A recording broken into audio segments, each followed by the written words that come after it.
மனிதனுடைய ஒரு கட்டும் பணி நடக்குது. மனிதனுடைய ஒரு கட்டக்கூடிய பணி நடக்குது. அந்த பணியை தேவனானவர் தடுக்கும் பணியாக இருக்குது. மனிதன் கட்டும் பணி, தேவனானவர் தடுக்கும் பணி. மனிதன் தீர்மானிக்கிறார், தேவனானவர் என்ன செய்கிறார்? முடிவு கட்டுகிறார். மனிதன் தன்னால் முடிவை செய்கிறார், தேவன் அவருக்கு சித்தமானதை செய்கிறார். இந்த வசனத்தை ரொம்ப கவனமா படிக்கிறது ரொம்ப அவசியம். ஏன்னா அது இந்த வசனமே ரொம்ப கவனமாக எழுதப்பட்டிருக்குன்னே சொல்றாங்க. ரொம்ப கவனமாக எழுதப்பட்டு ரொம்ப கவனமாக படிக்கவும் செய்யணும். ஆண்டவர் என்ன செய்யறாருன்னா, ஒன்று கூடி கோபுரம் கட்ட வந்த மனிதர்களை ஒரே மொழி பேசியவங்களை சிதறடிக்கிறார். இந்த சிதறடித்தது ஆசீர்வாதமா இல்லைன்னா தண்டனை செய்யலாம் அப்படிங்கிற ஒரு கொஸ்டினோட தான் இந்த வேத வசனத்தை நம்ம வாசிப்போம். அவர் கண்களை போடலாம், ஜெபிப்போம். எங்கள் அன்பின் நல்ல கர்த்தாவே, அப்பா பிதாவே, மீண்டும் ஒருமுறை கூட நாங்கள் இந்த சன்னதியில் நின்று உடைய வார்த்தைகளை கேட்பதற்கு எங்களை பாக்கியத்தை தந்த மேலாளுக்கு எனக்கு நன்றி செலுத்துகிற ராஜா. இப்பொழுதுமாக நாங்கள் சிந்திக்க போகின்ற இந்த வேத வசனத்தின் மூலமாக நீர் எங்களோடு கூட பேசி ஜெபிக்கிறேன் கர்த்தாவே. இதனை புரிந்து கொண்டு எங்களுடைய வாழ்க்கையில் எப்படிப்பட்டதான செயல்கள் காணப்படுகிறது என்பதை ஒப்பிட்டு பார்ப்பதற்கான ஞானத்தை தருமையாக ஜெபிக்கிறேன். எல்லாம் உம்முடைய நாம மகிமைக்காக மட்டுமே காணப்படுவதை காத்து நடத்தப்பா பலப்படுத்துங்க. இயேசு கிறிஸ்துவின் நினைதான நாம் ஜெபிக்கிறேன் நல்ல பிதாவே, ஆமென். இந்த அதிகாரத்துல 9 வசனங்கள், 1 முதல் 9 வசனம், 11ஆம் அதிகாரத்துல 1 முதல் 9 வசனம். இந்த 9 வசனத்துல முதல் 4 வசனம் முதல் பாகமாகவும், 5வது வசனம் மைய பாகமாகவும், கடைசி 4 வசனம் அடுத்த நெக்ஸ்ட் பாகமாகவும் இருக்கு. அப்போ முதல் பாகம் 1 முதல் 4 வரையில வசனத்தை வாசிக்கும் பொழுது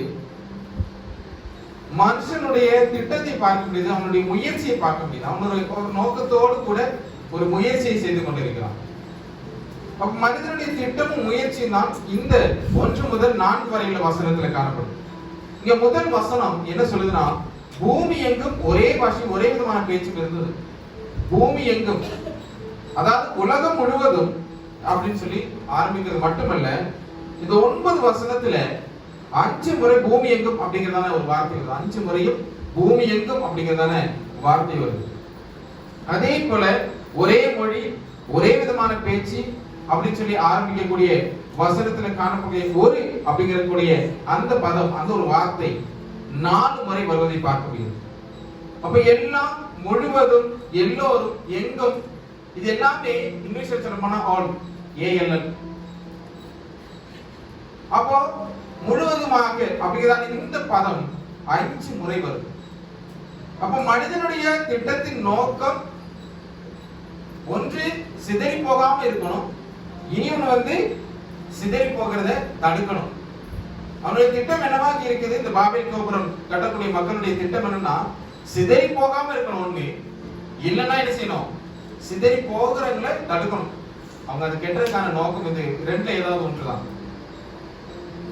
அப்ப தங்களுக்கு பெயர் உண்டாகணும். இந்த வசனத்துல சொல்லுது, தங்களுக்கு பெயர் உண்டாகணும், தங்கள் பெயரை நிலைநாட்டணும் அப்படின்னு சொல்லி இங்க வாசிக்கிறோம். இந்த திட்டத்தை நிறைவேற்றுவதற்கு வானத்தை விட்டக்கூடிய அளவிற்கு ஒரு நகரம், ஒரு கோபுரம், அந்த கோபுரத்தின் வழியாக ஒரு நகரம் அங்க கட்டமைக்கப்படும். அப்ப இந்த இரண்டை உருவாக்கக்கூடியது இரு நோக்கம், 2 விதமான செயல் திட்டங்கள். அப்ப இது எல்லாமே கடவுளுடைய திட்டத்துக்கு எதிர்மாறானது. கடவுளுடைய திட்டத்துக்கு எதிர்மாறான ஒரு செயலை இந்த மக்கள் செய்யறாங்க. காரணம், மனிதனை படைக்கும் போதே நோவா குடும்பத்தை வெள்ளத்திலிருந்து தேவனானவர் மீட்டார். அப்படித்தானே? நோவா குடும்பத்தை மீட்டார். அப்ப கடவுள் கொடுத்த ஒரு கட்டளை இருக்கு. என்ன கட்டளை கொடுத்தாரு நோவா குடும்பத்துக்கு? பழுகி பெருகி பூமியை நிரப்புங்கன்னு சொல்லி. அப்படின்னா உலகம் முழுவதுமாக பறந்து விரிந்து செல்லுங்கள் அப்படிங்கிறதான அர்த்தம். பழுகி பெருகி பூமியை நிரப்புங்கள் அப்படின்னா உலகம் முழுவதுமாக சென்று பரவி நீங்க இருக்கணும். மக்கள் என்ன செய்ய, ஒரே இடத்துல இருக்க கூடாது, உலகம் முழுவதுமாக இருக்கணும் அப்படிங்கிறது. ஓகேவா? ஆனா பரவி செல்வதை தடுப்பதற்கு ஒரே இடத்துல குடியிருக்க நகரம் உண்டாக்குவது கடவுளுடைய கட்டளைக்கு எதிரான ஒரு செயல். அது மட்டும் இல்ல, தங்களுக்கு தாங்களே பாதுகாப்பை தேடி மனிதன் எடுக்கக்கூடிய இந்த முயற்சி தங்களுக்கு பேருண்டாக்குவதற்கு, தங்களுக்கு ஒரு பெருமை உண்டாக்குவதற்கு அவங்க கட்டக்கூடிய இந்த கோபுரம், இது எல்லாமே என்னது? தேவனுடைய சித்தத்திற்கு எதிர்மறையானது. ஒரு கோபுரம் கட்டுறாங்க, வானளவு கோபுரம். அப்ப இவங்களுக்கு என்ன வந்துட்டு வானளவு கோபுரம் வரணும் அப்படின்றது ஒரு அதிகார ஆசை. கடவுளுக்கு மட்டும் பின்னில இருந்து அவர் அரசாட்சி செய்யலாமா? கடவுள் மட்டும் பெருசா பரலோகத்தில் இருந்துக்கலாமா? அப்ப நான் எங்கெல்லாம் இருக்க முடியாதா? அப்படிங்கிறதான் ஒரு மெத்தனம், ஒரு ஒரு ஒரு ஆசை, ஒரு பேராசைன்னு கூட சொல்லுவோம். அவ்வளவுதானே? அவங்க என்ன செய்றாங்க? கடவுளுக்கு நிகராக அவர்களை வைத்துக் கொள்வதற்கு வானளவு கோபுரத்தை கட்டுறாங்க. வானளவு கோபுரம். நம்மளையும் பலர் அப்படித்தானே இருக்கோம். நம்ம இப்போ யூடியூப் நிறைய இதுல பார்க்கும்போது கடவுளுக்கு நிகராக இருப்பதற்கு தான் சயின்ஸ் ட்ரை பண்ணுது, எல்லாமே ட்ரை பண்றது, பாஸ்டர்ஸ் ட்ரை பண்றாங்க, எல்லாரும் நம்ம அப்படிதான் ட்ரை பண்ணிட்டு இருந்தோம். கடவுளுக்கு நிகராக இருக்கணும் அப்படிங்கிறத. சரி, இப்படி நிகராக இருக்கக்கூடியவங்க என்ன செய்யணும்? நிகராக இருக்க நினைக்கக்கூடியவங்க பாபில் கோபுரத்தில் உள்ள மக்களுடைய நிலையா இருந்தால் நான் சொல்லியிருக்கேன். அப்ப இங்க ஒரு ஆணவம், பெருமை, மமதை, பேராசை வந்து இவங்களுக்குள்ளாக காணப்படுவதை தேவனானவர் அறிந்திருந்தார். அப்ப கடவுளுடைய இடத்தை பிடிப்பதற்காக முயற்சி செய்யக்கூடிய இந்த மக்களுடைய நிலையை அறிந்து கொண்டு இவரை என்ன செய்றாரு? கீழே இறங்கி வரார் ஆண்டவர். ஒருவேளை நம்ம இந்த ஆதியாகமத்தில் வாசித்தது போல ஒரு சோதனை வந்துச்சு, அப்படிதானே? பிசாசின் மூலமாக ஒரு சோதனை வந்தது. என்ன சோதனை? பிசாசு என்ன சொன்னா? ஆதாம் ஏவாளை கேட்கல, பழம் சாப்பிட சொன்னாங்க. அதுக்கப்புறம் இந்த பழத்தை சாப்பிட்டா நீங்களும் தேவனை போல ஆகலாம், நீங்களும் தேவனை போல ஆகலாம். அப்ப மேபி அதே போல வார்த்தை இவங்க எங்கேயாச்சும் கேட்டாங்கன்னு தெரியல. நீங்களும் தேவனை போல ஆகலாம்னு யாரும் சொல்லிட்டாங்கன்னு தெரியல. இந்த ஒரு பிசாசினுடைய செயல் இவங்க மனசுக்குள்ள, எல்லாரும் மனசுக்குள்ள வந்ததுனால என்ன ஆகுது? இவங்களும் தேவனுக்கு நிகராக ஆகுவதற்காக ட்ரை பண்றாங்க. அவங்களுக்கு சொந்தமா, அவங்களுக்கு அவங்களே பாதுகாப்பு, அப்படிப்பட்டதான ஒரு செயலுக்குள்ளாக அவங்க இறங்கிட்டாங்க. அப்ப இந்த ஒரு நோக்கம் ரொம்ப தவறான ஒரு நோக்கமாக இருந்துச்சு. இந்த 11வது அதிகாரத்துல சினேயார் சமவெளியில இருந்த இந்த மக்கள் அவங்களுடைய செயல் தேவனுக்கு முன்னாக ஒரு தவறான செயலாக காணப்படும். அப்ப இரு நோக்கம் எப்பொழுதுமே தேவனுக்கு எதிரானதுதான். இரு நோக்கம் எப்போதுமே தேவனுக்கு எதிரானது. கடவுளுடைய அதிகாரத்தை, ஆளுகையை எதிர்க்கக்கூடிய ஒரு விதமான போராட்டத்தை உருவாக்கக்கூடிய, ஒரு கலக மனப்பான்மையை உருவாக்கக்கூடிய ஒரு வெளிப்பாடு தான் இரு மனம் உள்ளவங்களும் சரி, இரு நோக்கமுடையவர்களும் சரி. அப்ப மனிதனுடைய வாழ்க்கையில ஆண்டவர் சித்தத்திற்கு விரோதமாக நம்ம தீர்மானிக்கும் போதே அங்கு யாருடைய இடைப்படல் காணப்படும்? தேவனுடைய இடைப்படல் காணப்படும். இங்க இந்த மக்கள் தேவனுக்கு சித்தமல்லாத ஒன்று செய்யும் பொழுது அங்கே தேவனானவர் என்ன செய்யறார்? குறிப்பிடுகிறார். 5வது வசனத்தை வாசிக்கும் பொழுது தேவனுடைய இடைப்படல், மனிதர்கள் இந்த செயலை பார்க்க தேவனானவர் கீழே வந்து இங்க பார்க்கிறார். விண்ணை முட்டக்கூடிய அளவிற்கு இவங்க என்ன செய்றாங்க? ஒரு கோபுரத்தை கட்டி அதை எப்படியாவது விண்ணை முட்ட வைக்கணும்னு சொல்லி முயற்சி செய்து கொண்டிருக்கிறாங்க. அப்ப கடவுளுடைய பார்வைக்கு இது எப்படி காணப்பட்டுச்சுன்னா அற்பமானவைகளாக காணப்பட்டுச்சு. இது ரொம்ப அற்பமானவைகளாக காணப்பட்டுச்சு. அதே போல 7வது வசனத்தை வாசிக்கும் பொழுது தேவனுடைய ஒரு தீர்மானம் இங்கே வெளிப்படுது. தேவனுடைய தீர்மானம். இங்க தேவன் தனக்கு தானே பேசிக் கொள்கிறார். 9வது அதிகாரத்தை நீங்க எடுத்துக்கிட்டீங்கன்னா அங்க நோவா கூட பேசினாரு. 9வது அதிகாரத்துல நோவா கூட பேசினாரு. 12வது அதிகாரத்துல பாத்தீங்கன்னா ஆபிரகாம் பேசினாரு. ஆனா 9க்கும் 12க்கு இடையில இருக்கக்கூடியது எது? 10, 11. அப்படிதானே? அப்ப இந்த 11வது அதிகாரத்துல மக்களிடம் நேரடியாக பேசாம தனக்கு தானே பேசுகிறார். நேரடியா பேசுறாரு. நேரடியா எங்க பேசினாரு? 9லையும் 12லையும் பேசினாரு. ஆனா அந்த இடையில இருக்கக்கூடிய அந்த காலகட்டத்துல அந்த ஒரு கேப்ல அவர் பேசல. அப்ப இங்க தேவன் நாம் என்ற பன்மையில தான் பேசுறாரு. நாம் இவங்களுடைய பாஷையில செய்யலாம், தாறுமாறாக்கி போடலாம் அப்படிங்கிறாங்க. அப்ப நான் என்ற ஒருமையில் பேசல, நாம் என்ற பன்மையில பேசுறாரு. இது நம்முடைய திருத்துவ கொள்கை, திருத்துவத்தை வெளிப்படுத்துது நாம் அப்படிங்கிறது. ஓகேவா? அப்ப தேவன் இங்க பெரிய ஒரு ஆயத்தமாக வருகிறார். இவங்களுடைய பாஷையை மாற்றி போட, இவங்களை இப்படியே விட்டா சரியாகாது அப்படிங்கிறதான உணர்வோடு கூட. இப்ப தேவனுடைய செயல், இந்த தேவனுடைய செயல், தேவன் மனிதருக்கு கொடுத்த பழுகி பெருகி இந்த பூமியை நிரப்புங்கள் என்ற கட்டளையை நிறைவேற்ற தவறிய இந்த மக்களை என்ன செய்யறாருன்னா, அதே கட்டளையை நிறைவேற்றுவதற்கு கடவுளானவர் என்ன செய்யறாரு, வழி நடத்துறாரு. அவர் கையாள ஒரு யுக்தின்னு சொல்லலாம். அதே கட்டளை, என் கட்டளை நீங்க மீறுனீங்களா, அதே கட்டளையை உங்களை வச்சு நான் செய்ய வைக்கிறேன் அப்படின்னு சொல்லி என்ன செய்யறாரு, அவங்களுடைய பாஷையை தாழ்வாக்கப்பட்டது. அப்போ மனுஷன் என்ன செய்யறான், தனக்குத்தானே வெளியே தெளிக்கிறான். அப்படிதானே? ஒரே பாஷையில இருந்திருந்தா பழுகி பெருகி இந்த பூமியை நிரப்பி இருந்தா எல்லா இடத்துலயும் ஒரே பாஷையா இருந்திருக்கும். திரும்ப வந்திருக்கு ஒரே பாஷை, ஒரே நாடு. அப்ப இதெல்லாம் எதற்கு எதிர்பாரானது? ஒரே இடத்துல இருந்துக்கிறோம், நம்ம ஒரே ஆளா இருந்துக்கிறோம், நம்ம ஒரே ஜாதியா இருந்துக்கிறோம். இது எல்லாமே என்னது, தேவனுக்கு விரோதமானது. ஒரே ஜாதி, ஒரே மதம், எல்லாமே என்னது, தேவனுக்கு விரோதமானது. தேவனானவர்கள் ஒரே சித்தம் என்ன, பூமியை நிரப்பணும். எல்லா மக்களும் தேவனை ஆராதிக்கணும். தேவன் யார் என்று புரிந்து கொள்ளணும். மனுஷருக்கு யார் உதவி செய்வாங்க, மனுஷருக்கு யாரு பாதுகாப்பு கொடுப்பா, தேவன் மட்டும்தான். தேவனை தவிர யாருமே இல்லை. அப்ப இங்க தேவனுடைய சித்தத்திற்கு எதிர்மறையாக நடந்து கொண்ட இந்த மக்களை தேவனுடைய யுக்தியின் பிரகாரமாக மொழியில ஒரு குழப்பத்தை ஏற்படுத்துறாரு. அங்க மொழியில குழப்பம் ஏற்படுத்தணும். என்ன நடக்குது? கோபுர வேலை நடந்திருக்குமா? நடந்துட்டு கல் எடுத்துட்டா அப்படின்னா அவன் கொடுத்திருப்பான், மணல் எடுத்து கொடுத்திருப்பான். அதுதானே அந்த வேற என்னது இருக்குது, மொமெண்ட் எடுத்தான்னு சொன்னா வேற எதையாச்சும் எடுத்து கொடுத்திருப்பான், கத்தி எடுத்து கொடுத்திருப்பான். எல்லாமே குளறுபடி ஆயிடுச்சு. அங்கிட்டு பேசுறது ஒன்றும் புரியல, என்னடா பேசுறான், அந்நிய பாஷையில் பேசுறானா அப்படின்னு சொல்லி அவங்க ஆச்சரியப்பட்டிருக்காங்க. என்ன பாஷைன்னு கூட அவங்க யோசிச்சிருக்கலாம், உனக்கு என்ன ஆச்சுன்னு யோசிச்சிருக்கலாம், திடீர்னு பைத்தியம் ஆயிட்டான்னு கூட யோசிச்சிருக்கலாம். அதுதானே? அதுக்கப்புறம் அவங்க பேசி பேசி பேசி பேசி யாராவது ஒருத்தவங்க நம்ம பாஷை பேசுறாங்கன்னு கண்டுபிடிச்சிருக்கலாம்.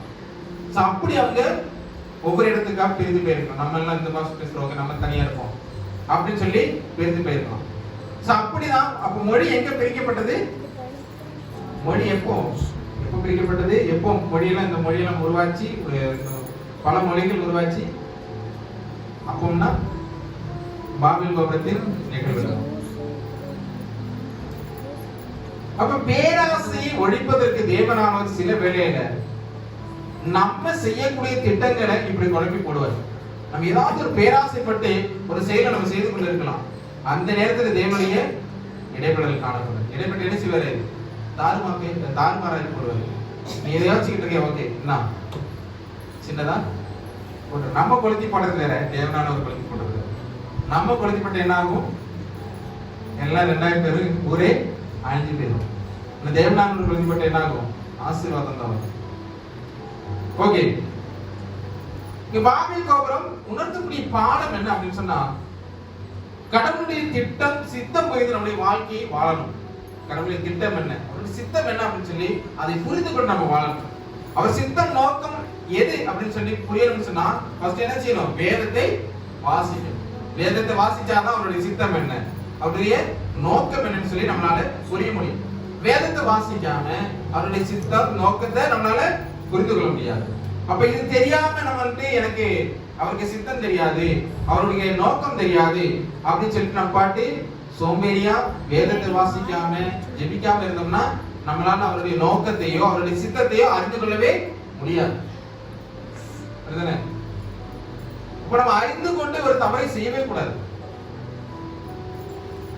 நம்ம பிடிவாதத்தோடு கூட பேராசையோடு கூட நடந்துகிட்டு இருக்கோம்னா, இல்ல நம்ம வேத வசனம் தெரியும், டெய்லி நம்ம வேதத்தை வாசிக்கணும்னு தெரியும்,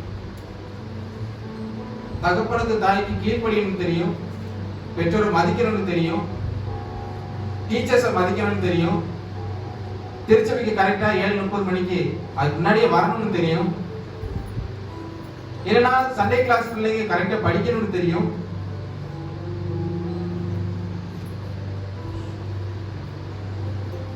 சொல்லக்கூடிய ஹோம்வொர்க் எல்லாம் நல்லபடியா செய்யணும்னு தெரியும், சபைக்குள்ள அங்கிருந்துமா பல பேச்சுவார்த்தைகள் நடக்காம அமைதியா கவனிக்கணும்னு தெரியும். ஆனா இதுல தெரிஞ்சுக்கிட்டே நம்ம செய்யறோம் அப்படின்னு சொன்னா அதற்கான பலனை என்ன செய்வோம்? நம்ம அனுபவிப்போம். அது முதியோர்களோ, இளைஞர்களோ, சிறு குழந்தைகளோ, நம்ம எதை செய்யறோமோ அதற்கான பலனை நிச்சயமாக நம்ம அனுபவிப்போம். ஏன் அப்படின்னு சொன்னா நம்ம கிறிஸ்துவை அறிந்தவர்கள். கிறிஸ்துவை அறிந்தவர்கள். நமக்கு தெரியும் வேதம்னா என்னன்னு தெரியும், கடவுள்னா யாருன்னு தெரியும், கீழ்ப்படிதல்னா என்னன்னு தெரியும். சரி, இதை தெரிஞ்சுக்கிட்டே நம்ம செய்யும் பொழுது கண்டிப்பா அதற்கான பலன் கிடைக்கும். தெரியாம செய்யறவனுக்கு பரவாயில்ல, அதை தெரிஞ்சு செய்யறவனுக்கு 2-3 அடி எக்ஸ்ட்ரா தான் கிடைக்கும். அப்படிதானே? இப்ப கலாத்தியர் 6:7 அதுதான் சொல்லுது, எதை விதைக்கிறோமோ அதையே அறுப்போம். நம்ம உயர்வாய் நினைச்சுக்கிட்டு சில செயல்களை செய்யறோம்னு சொன்னா, சில திட்டத்தை செய்யறோம்னு சொன்னா தேவனுக்கு அது அற்பமா இருக்கு, ரொம்ப அற்பமா இருக்கு. அப்ப மனிதனுடைய நிலையில் தேவனுடைய மனிதனுடைய சிந்தை அல்ல, தேவனுடைய சிந்தை, தேவனுடைய நோக்கம். தேவனானவர் நிரந்தர பாதுகாப்பை தரக்கூடியவர். தேவனானவர் நம்முடைய திட்டங்களை அறியக்கூடியவர், நம்முடைய உள்ளத்திரைகளை சோதித்து அறியக்கூடியவர். தேவனுக்கு தெரியும் நமக்கு என்ன எப்ப தேவை அப்படின்னு சொல்லி. நமது ஆதியாகமம் 1 முதல் 12 அதிகாரத்தை வாசிக்கிறோம். 1வது அதிகாரம் முதல் 12வது அதிகாரம் வரை வாசிக்கும் பொழுது கடவுளோட டிசைனை பார்க்கும்போது எப்படி அவர் வடிவமைச்சிருக்கிறார் அப்படிங்கிறத பார்க்கும்போது அது பெரிய ஒரு ஆச்சரியத்தை தான் தரும். 1வது அதிகாரத்துல படைப்பு, அந்த படைப்பை நீங்க பொறுமையா நீங்க வாசிச்சீங்கன்னா, எப்படி இதை உருவாக்கிறவங்க யோசிச்சு நீங்க வாசிச்சீங்கன்னா கண்டிப்பா அது பெரிய வியப்பு தான். 1 முதல் 2 வரை உள்ளது. 3வது அதிகாரத்துல மீறுதல், வீழ்ச்சி, தண்டனை. மீறுதல்னால ஏற்படக்கூடிய வீழ்ச்சி, அதனால் வரக்கூடிய தண்டனை. 4வது அதிகாரத்தை பார்த்தீங்கன்னா படுகொலை, முதல் படுகொலை வருது. 5 பார்த்தோம்னா கடவுளுடைய கிருபையும் சேத் மூலமாக மனிதர்களின் அந்த தொடர்ச்சி அங்க வழிகாட்டப்படுது. இனி மனிதர்கள் வாழலாம் அப்படிங்கிறதான ஒரு தொடர்ச்சி வருது. அதுக்கப்புறமா திரும்பவும் என்ன செய்யலாம், மனுஷன் அக்கிரமத்தை செஞ்சுக்கிட்டு இருக்கான். 6வது அதிகாரத்துல 7-8 வெள்ளம் வருது, அழிவு வருது, அதற்கான தண்டனை வருது. 9-10 பார்க்கும்போது நோவா மூலமாக தேவ கிருபைக்கான ஒரு வாய்ப்பு கிடைக்கும். 9-10 11வது அதிகாரத்துல ஆண்டவருடைய திட்டத்தை எதிர்த்த மனிதனுடைய திட்டம், அதுதான் என்னது, மொழி குழப்பம். பாபேல் கோபுரம் என்ன ஆகுது, நிறுத்தப்படுது, வேலை நிறுத்தப்படுது. பல மொழி, பல நாடு இப்படி எல்லாமே மாறி. 12ல பார்த்தோம்னா திரும்பவும் என்ன ஆகுது, மறுபடியும் ஆபிரகாம் வழியாக நம்ம என்ன செய்யறோம், கிருபையை பெற்றுக் கொள்கிறோம். அப்ப மனுஷன் எப்பமெல்லாம் தவறு செய்யறானோ, எப்பமெல்லாம் வழி தவறி போகிறானோ, அப்பமெல்லாம் என்ன செய்யறாரு, கடவுள் ஒரு அடி தந்து என்ன செய்யறாரு, நம்மளுக்கு திருத்துறாரு. நம்ம குழந்தைக்கு தப்பு பண்ணும் போது அடி கொடுத்து திருத்துறது மாதிரி. அடி கொடுத்து திருத்துறீங்கன்னா குழந்தைக்கு திருந்தும். அடி கொடுக்காம வச்சிருந்தீங்கன்னா நிச்சயமாக நீங்க வயசாகும் போது, பிள்ளைக்கு உங்க வயசு வரும்போது உங்களை நல்லா வச்சு, அதனால என்ன செய்யணும், அடி கொடுத்து திருத்தணும். தேவனானவர் அதான் செஞ்சாரு. கடவுள் என்ன செய்யறாரு, ஒவ்வொரு முறையும் தண்டனை கொடுத்துதான் கிருபை கொடுத்தாரு. தவறு செஞ்சா அதுக்கான தண்டனை, அதுக்கப்புறம் தான் கிருபை வந்துச்சு. அதுக்கப்புறம் தான் மன்னிச்சு, சரி ஓகே உன்னை மன்னிக்கிறேன் போ. ஆனா அதுக்கான தண்டனை ஆல்ரெடி யார் கொடுத்தா, கடவுள் கொடுத்தாரு. அப்படிதான் நம்முடைய வாழ்க்கையிலையும் ஒவ்வொரு அடியும் கிடைக்கும் பொழுது, ஒவ்வொரு கிருமியும் கிடைக்கும் பொழுது நம்ம என்ன செய்யணும், புரிந்து கொள்ளணும். புரிந்து கொண்டு மீண்டு வர வேண்டும். மீண்டு வரவே மாட்டேன் அப்படின்னு சொன்னா தேவனானவர் அதற்கான பலனை தந்து கொண்டே இருப்பார். நம்ம வாங்கி கொண்டே இருப்போம். ஐயோ எனக்கு ஒண்ணுமே நடக்கலன்னு சொன்னா நடக்கவே செய்யாது. எப்படி நடக்கும், நம்ம தான் மீறிக்கிட்டே இருக்கிறோமே. தேவனுடைய வார்த்தைகளுக்கு மீறி நடந்துகிட்டு இருந்தோம்னா அடி கிடைத்துக் கொண்டே இருக்கும். தேவனானவருடைய வார்த்தைகளுக்கு கீழ்ப்படிவோம், அவருடைய வார்த்தைகளுக்கு கீழ்ப்படிந்து நடப்போம். அது சண்டே கிளாஸ் சில்ட்ரன்ஸா இருந்தாலும் சரி, பேரண்ட்ஸுக்கு கீழ்ப்படிவோம், டீச்சர்ஸ்க்கு கீழ்ப்படிவோம், சபை ஊழியருக்கு கீழ்ப்படிவோம். திருச்சபைக்கு வந்தா இங்கும் அங்குமாக பார்க்காம, அங்கும் இங்குமாக நடக்காம ஒழுங்கின் படியாக இருப்போம், கீழ்ப்படிதல் இருக்கணும். பெரியவர்களுக்கு மதிய கொள்ளலாம். திருச்சபைக்குள்ளாக இருக்கிறோம் அப்படிங்கிறதான உணர்வோடு கூட இருப்போம். இது ஒரு விளையாட்டு இடம் அல்ல.